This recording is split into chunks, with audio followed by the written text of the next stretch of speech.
Listo. Muy bien, pues muy buenas noches a todos y bienvenidos a nuestra sesión de los lunes de nuestro Journal Club. El día de hoy tenemos el gusto de tener a Martita Serna. Marta es perfusionista del Hospital Infantil de México, Federico Gómez. Ella también participa en el programa de ECMO que tenemos en el Hospital Infantil Privado. Y bueno, siempre un entusiasta de seguir adelante, seguir aprendiendo, de seguir innovando y sobre todo de implementar lo que dice la literatura y adaptado a nuestras posibilidades dentro de nuestro centro. Martita el día de hoy nos va a hablar acerca de perfusión a todas las regiones. Seguramente va a ser una plática muy enriquecedora. Martita, te cedo la palabra y muchas gracias por estar aquí con nosotros y buenas noches a todos. Gracias por la presentación y buenas noches a todos los que nos acompañan en este journal. Eh, es un tema bastante importante, ya que puede ser aplicable en nuestros centros de cirugía cardíaca. Hablaremos esta vez de la reconstrucción del arco aórtico con una técnica, con una estrategia de perfusión que está en boga a partir del 2020-2022 y que se llama perfusión a todas las regiones, incluyendo perfusión cerebral selectiva, perfusión miocárdica y perfusión hacia la aorta descendente. ¿Cuál es lo importante de estos artículos? Bueno, al menos me quedo con aquellos estándares que están ya registrados en la literatura, como son las mediciones, los flujos que se les van a otorgar a las distintas regiones, llámese cerebro, miocardio, que es algo nuevo para mí, y una canulación en la aorta descendente que también habla de la presión que debemos de mantener para asegurar una buena perfusión distal. Lo importante de esta lámina o de esta gráfica es configurar el circuito de acuerdo al evento quirúrgico que se vaya a realizar y sobre todo estas técnicas están más dirigidas hacia aquellos pacientes a los que se les tiene que hacer reconstrucción del arco aórtico. Empezaremos de lleno con este artículo que fue publicado en el 2018. Probablemente podemos pensar que es un artículo ya antiguo, pero realmente a partir del 2017-2018 es cuando empezaron a investigar qué sucedía con todos aquellos efectos que eran secundarios a un arresto circulatorio o a un arresto circulatorio o a una perfusión cerebral selectiva. Pues bien, en el 2018 se publica este artículo donde hablan de 50 pacientes, de los cuales 33 eran recién nacidos, 17 lactantes, considerando que siempre la reconstrucción de arco aórtico está dirigido más hacia los pacientes recién nacidos, y aquellos otros pacientes que eran sometidos a reparación de arco aórtico con o sin defectos intracardíacos. En estos pacientes se hacía perfusión cerebral selectiva y en algunos había la necesidad de hacer arresto circulatorio. ¿Qué es lo novedoso que nos brinda este artículo? Pues una protección miocárdica o perfusión coronaria, una línea que sale de la cánula arterial que está insertada sobre la inominada. Realmente todos estos estudios son nuevos, no existe mucha bibliografía acerca de esta nueva estrategia. Entonces, todavía necesitamos hacer más estudios y sobre todo hacer comparativa entre los diferentes grupos. Este artículo habla de 3 grupos clasificados, 8 pacientes corregidos para Norwood, 14 pacientes que fueron sometidos a corrección de arco aórtico, hablando de una cuartectomía, y aquellos otros que fueron sometidos a corrección de arco aórtico más alguna alteración intracardíaca, llámese CIB o CIA. ¿Qué era lo importante dentro del grupo quirúrgico para mantener estas estrategias de las que hemos estado hablando? Hablando de perfusión cerebral y de perfusión miocárdica, bueno, desde un inicio configurar el sistema en la circulación extracorpórea o las líneas de derivación cardiopulmonar para establecer las estrategias durante el bypass. Entonces, fue así, el grupo A tuvo protección cerebral y perfusión coronaria, perfusión miocárdica. El grupo B solo fue reparación del arco aórtico aislada, de tal forma que no hubo necesidad de hacer perfusión cerebral selectiva o perfusión miocárdica. Y el grupo C tuvieron protección cerebral más perfusión coronaria y en algunos casos, como lo mencionamos, con defectos intracardíacos, hubo necesidad de administrar cardioplegia, de tal manera que el circuito queda configurado para aquellos pacientes a los que se les va a dar perfusión cerebral, perfusión miocárdica o que en algún momento tendrían que cambiar a protección miocárdica con cardioplegia.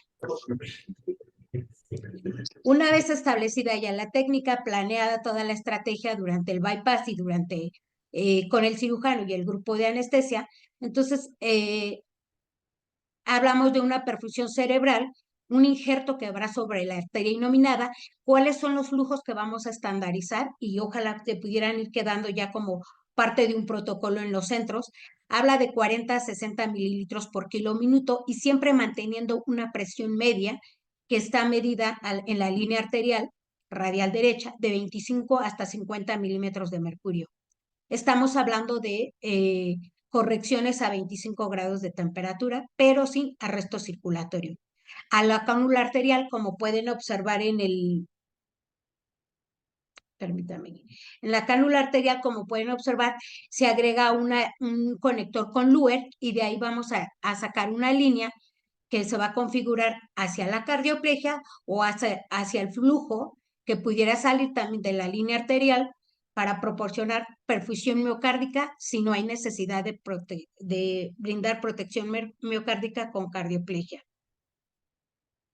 Algo muy importante que mencionan estos autores es siempre guiarnos por el NIR cerebral, que es una estrategia o un monitoreo no invasivo que nos va a permitir garantizar que la perfusión cerebral está siendo adecuada y también podemos observar hacia la perfusión miocárdica, la única recomendación que nos hacen es siempre estar observando el electrocardiograma para ver si hay alguna arritmia y nosotros tenemos alguna intervención. ¿Qué resultados muestran en sus artículos? Bueno, de los 50 pacientes, ellos tuvieron una mortalidad del 8%, 4 fallecieron en el posoperatorio, 2 de pacientes posoperados de Norwood por una fracción de eyección baja, 1 con reparación de arco aórtico aislada, cuartectomía, que tuvo diferentes arritmias, y un paciente que se corrigió de arco aórtico con un defecto intracardíaco, el que presentó quilotórax y sepsis. La mortalidad de los 50 pacientes fue del 8%. De tal forma que ellos abogan siempre porque la perfusión cerebral está por encima de aquellos pacientes que se tuvieron que llevar a arresto circulatorio. Bien, dentro de sus resultados, ellos mencionan que el cierre external es rutina dentro de su grupo, a todos los sacan con el tórax abierto, que ellos observaron que hubo niveles de lactato más bajos y lo que queda enmarcado dentro de este artículo es que no registraron, o que es algo importante sobre todo, no se registraron ninguna complicación neurológica ni renal. El seguimiento se le dieron de 1 mes a 48 meses, es decir, hasta los 5 meses, hasta los 5 años, como podemos observar en esta gráfica, con una mortalidad ya a los 5 años de 0%. Desafortunadamente, hacen falta más estudios y dado el número de pacientes y la baja incidencia de complicaciones, el análisis estadístico no fue significativo desde el punto de vista clínico y estadístico. Los autores concluyen que la perfusión cerebral y la perfusión coronaria en la cirugía de arco aórtico es factible y fácil de cambiar a la administración de cardioplegia si hubiera necesidad. La isquemia coronaria puede reducir notablemente todos los efectos secundarios. Existen actualmente nuevas estrategias o después del 2017 empezaron a estudiar diferentes estrategias como perfusión corporal total, que permite que la sangre llegue a la aorta descendente y con ello nosotros evitar aquellos efectos relacionados con hipoperfusión como son lesiones renales y lesión hacia otros órganos dianas. Es así como en el 2019 sale este artículo que fue escrito por el doctor Hamel en el hospital de Omaha, y él habla que él encuentra diferentes efectos, sobre todo neurológicos, con la perfusión, con el arresto circulatorio y renales a aquellos pacientes que fueron sometidos solo a perfusión cerebral selectiva. Entonces, él concluye o observa que a estas alternativas, que son estrategias para corregir cirugías o reconstrucción de arco aórtico, la hipotermia profunda, el paro circulatorio, la perfusión cerebral regional, pueden tener mejores resultados adicionándoles la cánula hacia la aorta descendente, es decir, que va a permitir una derivación del flujo hacia toda la aorta, y mientras se lleva a cabo la reconstrucción del arco aórtico. Él empezó a observar que la hipotermia profunda y el arresto circulatorio, aunado a la derivación cardiopulmonar, a la edad del paciente, a los pesos, a la complejidad de la cardiopatía y a la dificultad en la resolución temprana de este tipo de pacientes o de cardiopatías, tenían un impacto neurológico muy importante.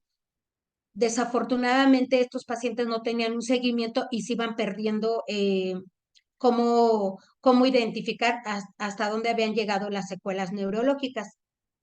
De tal forma que actualmente se realizan con hipotermia moderada, con perfusión cerebral anterógrada, perfusión miocárdica, y la tendencia es, hoy por hoy, perfusión directa adicional en la parte inferior del cuerpo con una cánula que va dirigida hacia la aorta descendente en aquellas patologías de arco aórtico.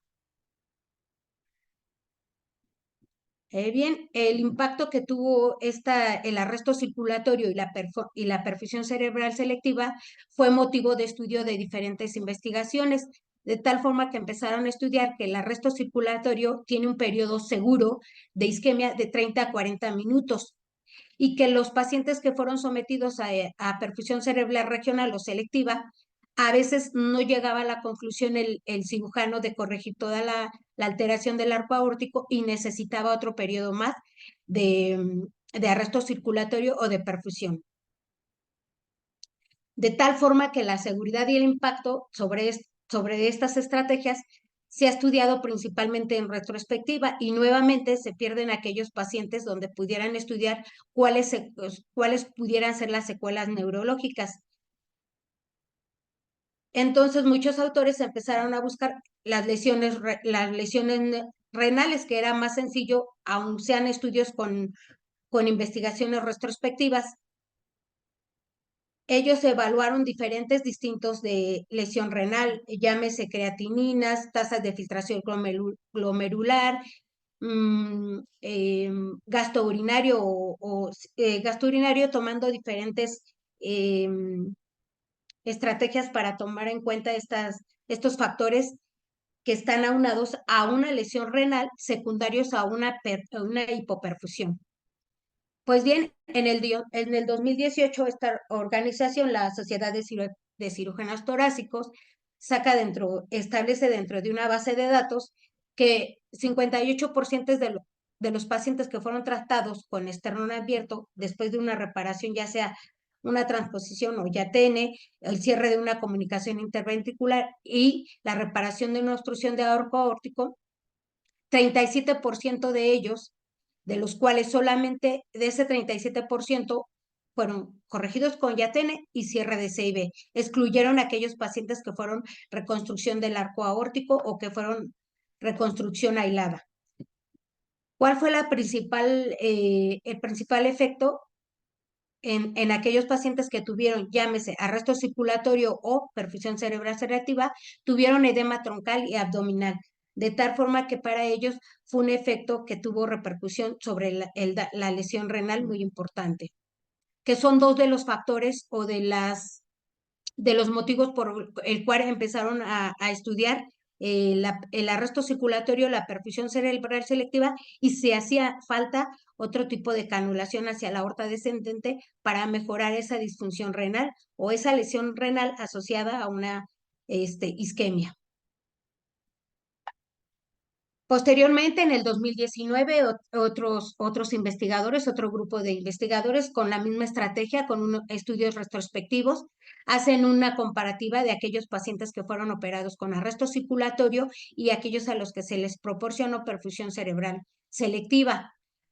Hablando del arresto circulatorio, como es bien sabido, a 20 grados de temperatura, un arresto de 25 minutos, y que observaron en una comparativa con aquellos pacientes que fueron sometidos a perfusión cerebral a 25 grados, con el mismo tiempo de perfusión, 25 minutos. Bueno, pues que finalmente aquellos pacientes que tenían arresto circulatorio tenían incidencias neurológicas muy graves. Hablamos de un 31% en una comparativa con aquellos que tuvieron perfusión cerebral selectiva del 6%. Pero ¿qué encontraron con aquellos pacientes que solo se sometieron a perfusión cerebral selectiva? Lesión renal, balances de líquidos intraoperatorios positivos, una puntuación inotrópica mucho más alta, y con el uso, muchos pacientes terminaban con uso frecuente de diálisis peritoneal. De tal forma que el autor del artículo en el Children of Baja empieza a buscar cuáles serían las mejores estrategias. Entonces, a partir de 1993, muchos investigadores empezaron a canular la femoral, a canular arterias umbilicales, con el objetivo de proporcionar perfusión hacia la aorta descendente. El problema es que las cánulas eran muy pequeñas y que eran insuficientes para proporcionar la perfusión necesaria. Bien, en el 2018 sale otro artículo por otros investigadores donde establece una población de 407 pacientes, todos canulados directamente sobre la aorta descendente, y entonces informan resultados muy excelentes y cero complicaciones, pero no había con qué grupo compararlos. No tenían una comparativa de estos resultados, y es así como el autor de este artículo empieza a hacer comparación entre grupos a los que eh, se les había hecho reconstrucción del arco aórtico con arresto circulatorio o con perfusión cerebral selectiva, y con aquellos que él empezó a utilizar una canulación hacia la aorta descendente. Dentro de muchos resultados favorecedores, lo más importante es que debido a esta canulación directa sobre la aorta descendente, él tuvo menos lesiones renales, y lo propone como una alternativa, ya no solo la perfusión cerebral selectiva como el autor anterior del artículo, la perfusión miocárdica, y aún más él le agrega la perfusión hacia la aorta descendente, siempre manejando los flujos eh, normales que podría establecer una cánula para un niño de 3 kilos de 800 mililitros. Él hablaba que en este artículo que la misma cánula que se colocaba en la arteria inominada tendría que ser del mismo calibre a la cánula que tendría que estar insertada en la aorta descendente para proporcionar flujos muy parecidos. Hablaba de una estrategia de 2 rodillos, uno para la perfusión cerebral selectiva, con el gasto que va de 40 a 50 mililitros, y otra en Y, que salía de otro rodillo, pero también del mismo reservorio, entregando el mismo gasto cardíaco, que va de 40 a 60 mililitros por kilo. Bien, y es así como en el 2020 se publica en una conferencia por la AMSET este artículo donde habla perfusión total sostenida a toda la región durante la reconstrucción de arco aórtico. Este artículo se llevó a cabo, lo publicaron en el servicio de perfusión, fue en un hospital en Carolina del Norte, y la pregunta que queda al inicio de este artículo para mí era: ¿esta técnica puede ser reproducible en algunos otros centros? Al final, bueno, contestaremos esta pregunta, y bueno, vamos a comenzar con este artículo que es la parte medular de esta presentación, donde hablamos que anteriormente todos los procedimientos de reconstrucción del arco aórtico se llevaban a cabo con paro circulatorio. fue evolucionando de tal forma que en 1996 se presentan la perfusión cerebral anterógrada con flujo bajo. Posteriormente, en el 2017, empiezan a haber estudios que reportan perfusión cerebral sobre el miocardio.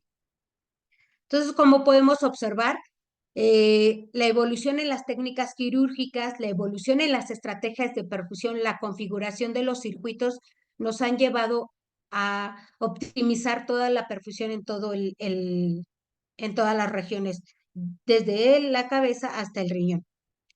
Es importante también mencionar que el contar con avances tecnológicos en cuanto al monitoreo nos va a permitir establecer esta estrategia que están publicando en algunos artículos para mejorar la perfusión y delimitar los efectos deleterios de la isquemia. ¿Qué tienen en común todas estas situaciones? El arresto circulatorio, la perfusión cerebral anterograda y la perfusión coronaria, que todos se realizan en una hipotermia profunda por entre 20 y 22 grados.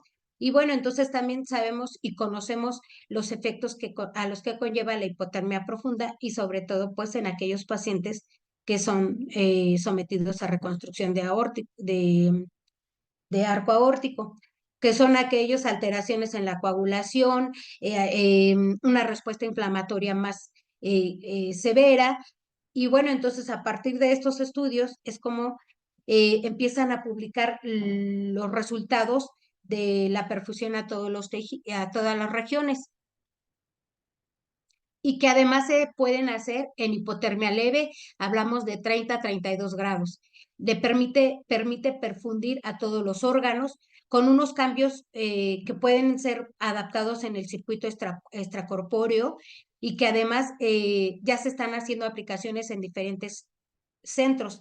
Entonces, esperemos pronto tener resultados o gráficas donde nos mencionen o nos hablen ya con una manera, con evidencia, cuáles son esos mejores resultados a los que se refieren los autores anteriores. De entrada, este artículo que publican en el 2023, él habla de todos estos resultados, a grosso modo, en esta imagen que está en la parte inferior, donde dice que la perfusión STAR o perfusión a todos los tejidos, a todas las regiones, disminuye indudablemente los tiempos de circulación extracorpórea, evitando aquellos momentos primero de enfriamiento y luego recalentamiento. Disminuye los niveles de lactato en una manera más rápida.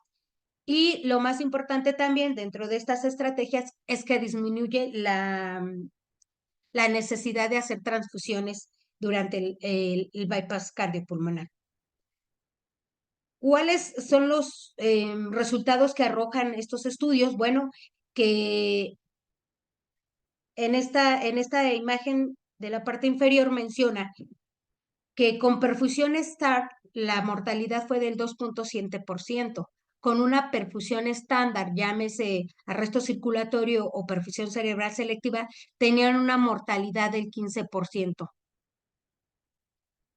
A todas luces podemos observar que la perfusión regional a a todos los tejidos, a todos los órganos, tiene una mortalidad muy baja con muchas recomendaciones que favorecen la recuperación en el posoperatorio del paciente. Dentro de la descripción que hace estos autores, siempre vamos a considerar en el circuito extracorpóreo tener dos bombas. La bomba de perfusión 1, como lo podemos observar en esta imagen, va a llevar la perfusión cerebral selectiva y al mismo tiempo va a llevar una cánula que sale de la cánula arterial dirigida hacia la perfusión miocárdica. La bomba 2, que debemos de tener ya bien establecida también durante el circuito extracorpóreo, es la que va a llevar la perfusión a la aorta descendente, como lo podemos observar en esta imagen. Realmente nosotros como servicio de perfusión debemos de estar preparadas para este tipo de canulaciones, establecer bien con el cirujano la estrategia de canulación, evitar a todas luces la entrada de aire, siempre manejar la cánula que va a ser dirigida hacia la perfusión miocárdica con una llave de 3 vías, porque si hubiera necesidad de pasar cardioplegia o si tuviera un defecto intracardíaco y que quisieran reparar, nosotros podemos cambiar la modalidad a una infusión de cardioplegia, evitando la perfusión miocárdica con esta cánula que previamente se colocó. Algo importante que mencionan los autores es que la cánula que va dirigida hacia la perfusión miocárdica y la cánula que va hacia la aorta descendente deben de estar, son cánulas que contienen olivas para evitar que se esté saliendo esas cánulas o que haya fuga de volumen. Debemos asegurar una buena perfusión, no solo perfusión cerebral, sino también una perfusión miocárdica y una perfusión hacia la aorta descendente o hacia distal. Es importante que tengamos dentro de la configuración de la máquina de derivación cardiopulmonar 2 rodillos destinados para la perfusión sistémica, una que va del diafragma para arriba y la otra que va a incluir del diafragma para abajo. Dentro del monitoreo, que es como la base para estar midiendo la calidad de la perfusión, recomiendan siempre tener una línea arterial en radial derecha, una línea arterial en dorsal del pie o la umbilical, siempre poner termómetros faríngeo y rectal. El objetivo es monitorear temperaturas en la parte inferior y la parte superior y siempre tomar como estrategia de referencia el NIRS. Este nos va a hablar de la perfusión, la oxigenación hacia la cabeza o hacia las vísceras somáticas. También dentro del manejo del NIRS o como estrategia de valoración, tenemos siempre que contemplar cuáles son las variables que juegan dentro de este NIRS de oximetría hacia el cerebro, como son el, la hemoglobina, el gasto cardíaco y la presión parcial de oxígeno. Y hablábamos hace un par de días de cómo crear en el grupo, cómo crear un NIRS que nos dijera cómo está la perfusión miocárdica. Estuve buscando y no encontré nada, pareciera sarcasmo, pero eh, lo único que nos recomiendan es verificar siempre el electrocardiograma. Este es el único que nos va a hablar de cómo está siendo perfundido el corazón. Alteraciones dentro de este electrocardiograma nos puede hablar de si tenemos una perfusión deficiente o tenemos una oxigenación deficiente. Eso hablamos el monitoreo que nos puede brindar seguridad en esta estrategia de perfusión a todas las regiones relacionadas con el paciente, pero ¿qué hay con el circuito extracorpóreo? Ahí nos hablan de colocar sensores de flujo en las diferentes líneas que fueron dirigidas hacia la parte superior y otro sensor de flujo que nos hable del flujo real que le estamos dando al paciente. Estos 2 sensores van a estar colocados en las líneas arteriales de manera indistinta y siempre tenemos que tener dentro del circuito extracorpóreo un gasómetro en línea, porque este nos va a hablar de hacerlos, si hay algún cambio inmediato, realizarlo segundo a segundo como hemos sabido y no esperarnos hasta que tomemos una gasometría, porque erróneamente muchas veces decimos, pero es que la gasometría me reporta que todo está bien. Sí, pero tenemos que corroborarlo con todos aquellos otros parámetros o sistemas de monitoreo. Bien, dentro de las estrategias que habla este autor dentro de su artículo, una vez que ya se canuló aorta ascendente y que estamos llevando paulatinamente, aorta ascendente me refiero a una canulación en la inominada, vamos a iniciar el bypass con una perfusión normal, con un gasto cardíaco de 3.5 litros por metro de superficie corporal. Y una vez que se decida canular hacia la perfusión miocárdica, tenemos que bajar los flujos de 50 a 75 mililitros por kilo minuto, pero ya estamos considerando que tenemos una temperatura de 32-34 grados que nos va a permitir bajar ese gasto cardíaco. Debemos de ser muy cuidadosos y medir siempre o tener presente que la medición de la presión arterial media en la radial derecha tiene que ser de 40 a 50 milímetros de mercurio para garantizar una buena perfusión. Una vez que ya está canulado hacia la perfusión coronaria, nosotros tenemos que monitorear siempre el trazo electrocardiográfico. El objetivo, pues como les mencionaba, era ver alguna variabilidad en el electro y que pudiera ser modificada por el gasto cardíaco que le estamos, en este caso, que le estamos dando al corazón, al miocardio. Bien, posterior a la canulación por la denominada canulación hacia al miocardio o perfusión coronaria, entonces se procede a canular la aorta descendente. Podemos bajar el flujo de 50 mililitros kilo minuto y mantener siempre una presión de 35 a 50 milímetros de mercurio, considerando que el gasto cardíaco es el 20%. El gasto cardíaco el consumo de, el gasto cardíaco del riñón es del 20% aproximadamente del gasto cardíaco que se le está dando en ese momento al paciente.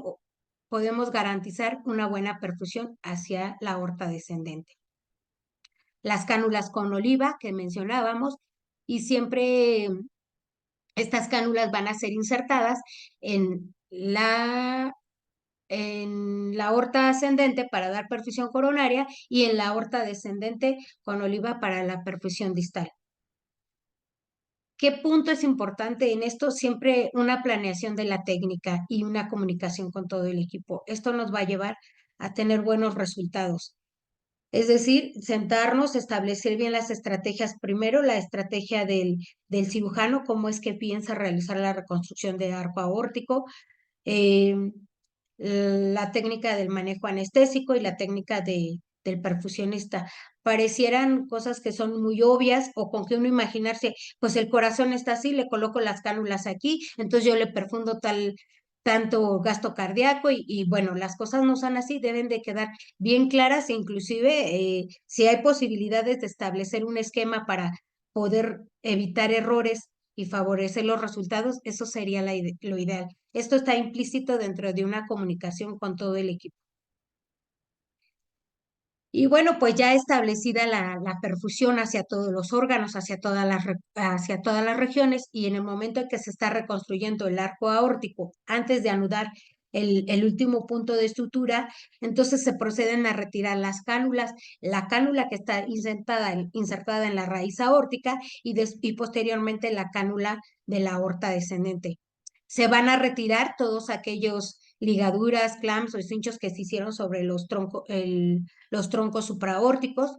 Se va a configurar el circuito a estándar, es decir, vamos a ir recalentando al paciente y aumentando el gasto cardíaco a una sola cánula. Por eso es importante que la cánula que va a quedar en la arteria inominada, esa cánula se va a dirigir ya hacia el flujo de todo el sistema, es decir, hacia todo el cuerpo, de tal forma que con esa cánula debemos de proporcionar el flujo suficiente para garantizar un buen gasto cardíaco y evitar aquellos procesos de hipoperfusión como lesión renal o alguna alteración a nivel cerebral.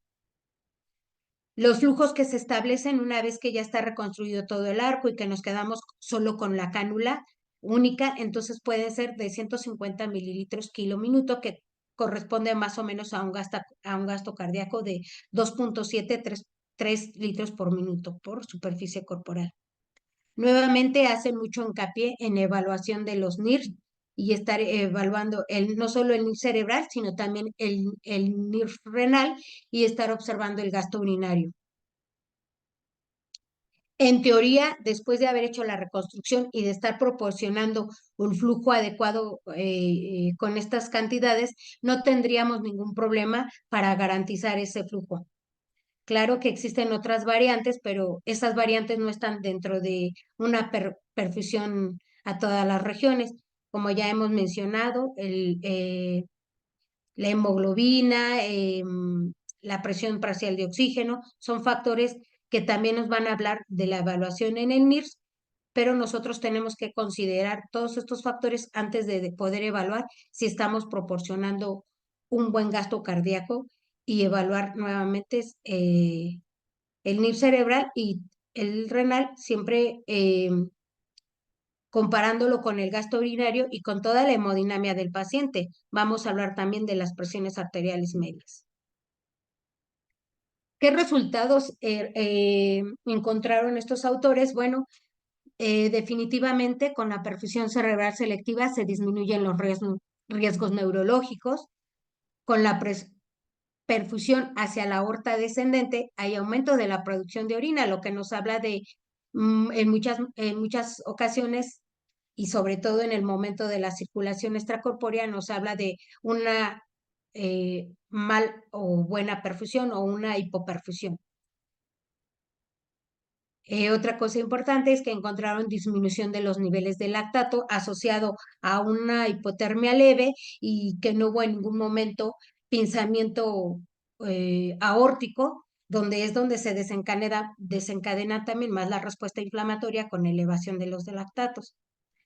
De tal forma que también otra de las ventajas que encontraron es que el uso de esta estrategia de perfusión no prolonga más los tiempos de derivación cardiopulmonar, inclusive tiene una ligera baja, por lo que les decía, no hay un periodo de primero de enfriamiento y luego de recalentamiento para poder llevar estos pacientes a una normotermia. Y otra de las ventajas que encontraron con esta perfusión es una disminución de la disfunción plaquetaria endotelial asociada a hipotermia y asociada también a una respuesta inflamatoria muy elevada que ocasionada por ese proceso de isquemia-reperfusión. Se requieren muchos más estudios y sobre todo grupos de control para poder medir y evaluar los resultados. Indudablemente estos 3 artículos hablan de mejores resultados, hablan en el posoperatorio, pero todavía no tienen una limitante, es que no pudieron medir los efectos neurológicos porque los primeros 2 estudios fueron retrospectivos. Y bueno, en lo que mencionan, una particularidad en los 3 artículos siempre es una buena comunicación dentro de todo el equipo para favorecer éxito o resultados con un éxito ya que pudiera llevarnos a un posoperatorio, a una recuperación más temprana, a un soporte de inotrópicos disminuida y con todo eso, a todo lo que conlleva menos estancia hospitalaria, menos estancia en la terapia intensiva. Dentro de las conclusiones que encuentro al final de haber leído estos artículos o de haberles presentado estos artículos, es una técnica reproducible, sí se puede. Limita indudablemente los tiempos de isquemia, no solo miocárdica, sino también en aquellos pacientes que son llevados a arresto circulatorio. Reduce aquellos riesgos asociados a hipotermia profunda y paro circulatorio, que ya los conocemos, y mejora los resultados posoperatorios. Pues eso sería la presentación en resumen de estos 3 artículos. ¿Qué es lo que nos quedamos como servicio de perfusión? Estandarizar esos flujos, estandarizar esas presiones arteriales medias y el sistema de monitoreo. Con esto concluyo esta presentación. Si alguien tiene algún comentario o alguna sugerencia, gracias. Muchísimas gracias, Martita. Pues la verdad es que no me sorprende, es un tema muy interesante. Sé que, como lo dije en principio, es algo que a ti siempre te ha gustado. Y bueno, pues yo creo que hay que hacerlo, ¿no? Definitivamente, creo que la evolución de la perfusión en los últimos años ha sido muy evidente y todas las técnicas siempre van a favor siempre de la normotermia y hoy pues el paro circulatorio o la hipotermia profunda con paro circulatorio, que pensamos que al final de cuentas todavía son técnicas seguras, que son técnicas que al final se siguen utilizando, sobre todo en el tema de la reconstrucción del arco aórtico, pues no dejan de ser técnicas que al final de cuentas pueden generar un daño tisular, que a lo mejor en el momento lo consideramos normal o rescatable, como es el caso del riñón, y que a veces no lo identificamos, como son los casos de los problemas neurológicos, sobre todo en los niños operados de de este tipo de patologías, sobre todo la cirugía de Norwood, que al final de cuentas sabemos, salió adelante, le fue bien y entonces no quedó gradiente, reconstruimos bien el arco aórtico, pero ¿qué pasa con estos pacientes a mediano o largo plazo con el tema neurológico? Creo que es un punto medular, ¿no? Y bueno, pues la pregunta específica es, ¿qué sería, o sea, qué podríamos hacer? Tenemos disponibilidad de estas cánulas, hablaste de 2 bombas. En el caso de nuestro servicio, que tuviéramos un paciente el día de mañana, ¿es factible hacerlo? Y número 2, saber si dentro del foro hay alguien que tiene experiencia o ya implementado este tipo de técnicas. Sabemos que la cerebral selectiva es algo muy común, nosotros sí lo hemos realizado, pero esta técnica de utilizarla, esta profusión en todas las regiones, no sé si hay experiencia ya en el centro o en el foro, perdón. Bueno, para contestar su pregunta en el hospital, yo creo que sí podríamos reproducir esa técnica. Contamos con las cánulas, y contamos con 2 rodillos, como bien dice. Lo único es que eh, creo, y lo hemos platicado con usted, muchas veces nos hace falta comunicación, y a veces obviamos muchas de las cuestiones. Aquí no es obviar, es asegurar qué voy a hacer, qué vas a hacer tú y decir, esto es cómo lo voy a manejar para llevar a cabo esa perfusión. Sí nos hacen falta elementos, por supuesto, nos hace falta el gasómetro en línea, pero también podemos guiarnos por otras alternativas de monitoreo. Es reproducible, creo. Y la otra parte es cierto, eh, no se hace mucha cirugía de este tipo. La verdad es que yo estuve investigando y preguntando, no hay. Hay mucho de arco aórtico en paciente adulto y muchas estrategias de monitoreo y muchas estrategias para favorecer esta perfusión, pero yo no había leído ni había visto perfusión miocárdica, ¿no? Entonces, para mí realmente esta perfusión estas técnicas de perfusión a todas las regiones es algo interesante que sí puede ser aplicable en nuestro centro con el equipo que tenemos en estos momentos. De acuerdo, Martita, muchas gracias. Justo el doctor Bolio comentaba que padrísimo, la clave está en poder usar precisamente estos dos rodillos para poder regular los flujos, diferenciar arriba y abajo cómo están las presiones. Muchas te felicita también por tu ponencia, Martita. ¿Sabe qué, doctor? Dime, dime. Perdón, en esta parte donde dice el doctor Bolio, asegurar los flujos o diferenciar los flujos, este último autor en Nebraska, él decía que el flujo que se le da hacia arriba, hacia la aorta ascendente o la inominada, tiene que ser el mismo flujo que se le da hacia la aorta descendente. Y en una búsqueda también dije, bueno, pues si tenemos una cánula arterial 8, 10 y le estamos dando el mismo gasto cardíaco hacia arriba que hacia abajo, hablando de una sola cánula, entonces, ¿por qué tendríamos que cambiar? Yo la verdad me quedo con esa duda, ojalá y en el foro exista alguien. ¿Por qué tendríamos que modificar el flujo, que fueran diferentes flujos, si al final el gasto cardíaco para el cerebro y para el riñón es más o menos el 20% del gasto cardíaco que le estamos dando? Entonces, la verdad es un tema en el que todavía tenemos mucho que buscar, mucho que leer para poder pues establecer estos rangos, porque inclusive los autores hablaban de presiones medias muy parecidas en los 3 artículos y hablaban inclusive de flujos muy parecidos hacia la aorta ascendente y hacia la aorta descendente. Entonces, bueno, pues queda en la mesa esta pregunta también en el foro, a ver quién puede participar y apoyarnos con estas respuestas. Hola, buenas noches. Adelante, doctor. Hola, no, bueno, precisamente por eso fue mi comentario, los rodillos, porque sí, vas a dar los mismos flujos, pero cuando usas un solo rodillo, tienes que estar poniendo varias Y y una para arriba, una para las coronarias y otra para abajo. Y cualquier movimiento de las cánulas aumenta la resistencia in situ de cada una de las cánulas. Entonces, si tienes 2 rodillos, puedes regular los flujos para que sean iguales precisamente. O sea, porque con un solo rodillo tú no puedes saber qué flujo se está yendo a a cada una de las cánulas. Y si Sí. por algo te quedó un poquito más chiquita la cánula o no calculamos bien el número de una, el número de la otra, la sangre se va a ir a donde menos trabajo le cuesta. Entonces puede haber, al tener varias Y, puedes tener robo de flujo de Sí, alguna de esas y y entonces no sí mandarlo hablan al de, sitio donde fuera correcto, ¿no? Entonces, con así, 2 rodillos regulas muchísimo más esos flujos. Sí, para que sean iguales los dos, pero obviamente los regulas para estarlo controlados, monitoreando, ¿no? Y controlados por distintos rodillos, ¿cierto? exacto. La otra sería poner, pero bueno, es más trabajo poner en cada una de las cánulas una de esas pinzas de tornillito, ¿cómo se llaman? Las que usan en ECMO a veces para Oclusores, eh, oclusores,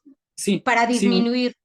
exacto, pero de todos modos es más fácil monitorearlo separados. O sea, si tienes 2 rodillos y si tienes una bomba que le sobra un rodillo o que no necesitas, que puedes usar un rodillo para perfundir la aorta, sobre todo el rodillo chico, a lo mejor el menos controlable para la aorta descendente, que a fin de cuentas ahí la precisión de los flujos puede ser un poquito menos grave, o sea, más tolerable, que varíe un poco más o menos el flujo. Pero sí, no estoy de acuerdo. Los flujos deben ser los mismos para todo el cuerpo, ¿no? Exacto.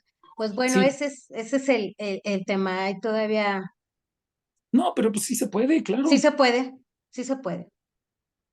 No, muy bien. Felicidades, Marta.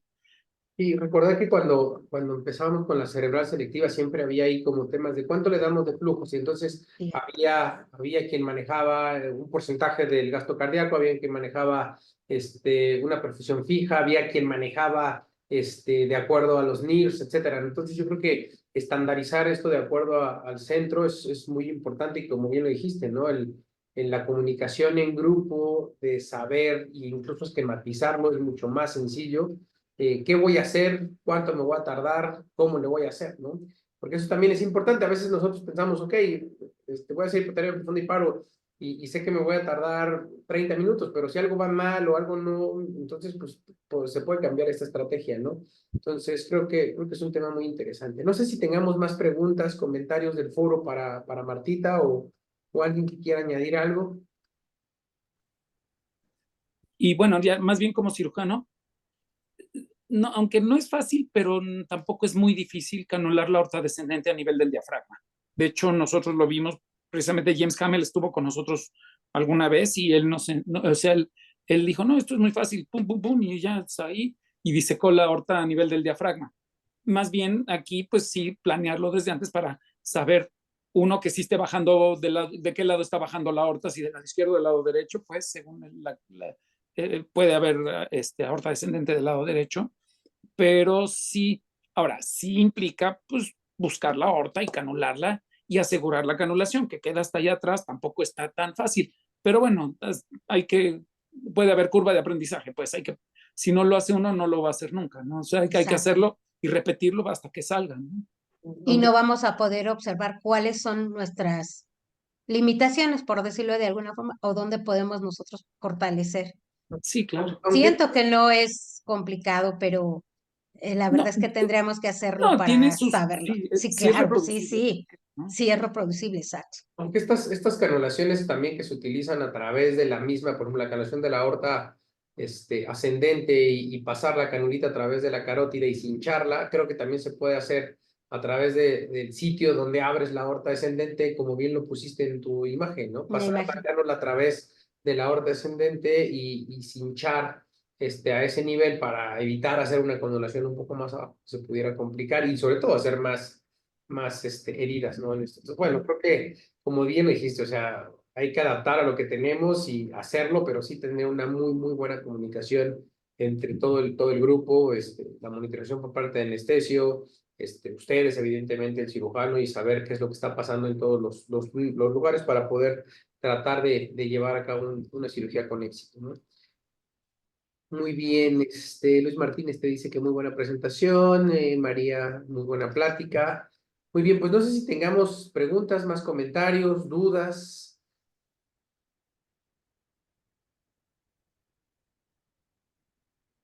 Muy bien, bueno, pues en lo que si existiera alguna otra, quiero hacer un pequeño comercial. La próxima semana vamos a presentar Mi Peor Pesadilla. El año pasado estuvo muy interesante presentamos algunos casos, uno de perfusión, uno de cirugía, uno de hemodinámica, pero esta vez quisiera hacer extensivo la invitación a todo el foro. Seguramente y sé que todos tenemos un caso que nos partió la cabeza, tenemos un caso por ahí que se nos ha complicado y que a final de cuentas muchas veces necesitamos de estos casos complicados para aprender y probablemente tenemos más aprendizaje si lo compartimos, pues se vale, pero creo que también suma muchísimo para todos. Entonces, hoy Liz tiene ya un caso, Liz de la Cruz, que es cirujano, el doctor Alberto Zárate tiene un caso, nosotros tenemos un caso. Entonces, si alguien más quisiera compartirnos esas malas experiencias, créanme que todos vamos a aprender mucho y sobre todo, pues el que tenga también ahí todavía presente ese caso, a lo mejor puede tener una opción o una opinión fuera que pudiera ayudar, ¿no? Entonces, el que esté interesado y el que quiera presentarnos algo, de verdad, con mucho gusto, infórmeme nada más para ir viendo lo de los tiempos y bueno, pues nos vemos la próxima semana con este tema, ¿no? Bueno, pues a ver si alguien tiene algún otro comentario, pregunta. Si no, Martita, algo con lo que quieras cerrar tu sesión. Pues me quedo con estandarizar los flujos, las presiones y el sistema de monitoreo y con las ganas de poner en práctica esta perfusión a todas las regiones y me llama mucho la atención perfusión coronaria para evitar el pensamiento que el momento más crítico es la isquemia reperfusión. Entonces, para empezar a hacer, como dice, una curva de aprendizaje, pero asegurar siempre que, que vamos por una buena línea, pues no es lo que yo creo, yo pienso, sino de lo que ya está escrito. Pues gracias. Perfecto, Martita. Perfecto. Bueno, pues muchas gracias a todos. Agradecerles su presencia, agradecerte a ti, Martita. Y bueno, pues nos vemos la próxima. Ya saben, si tienen un caso complejo, no duden, por favor, en ponerse en contacto conmigo. Que tengan buena noche y nos vemos la siguiente. Gracias, Martita.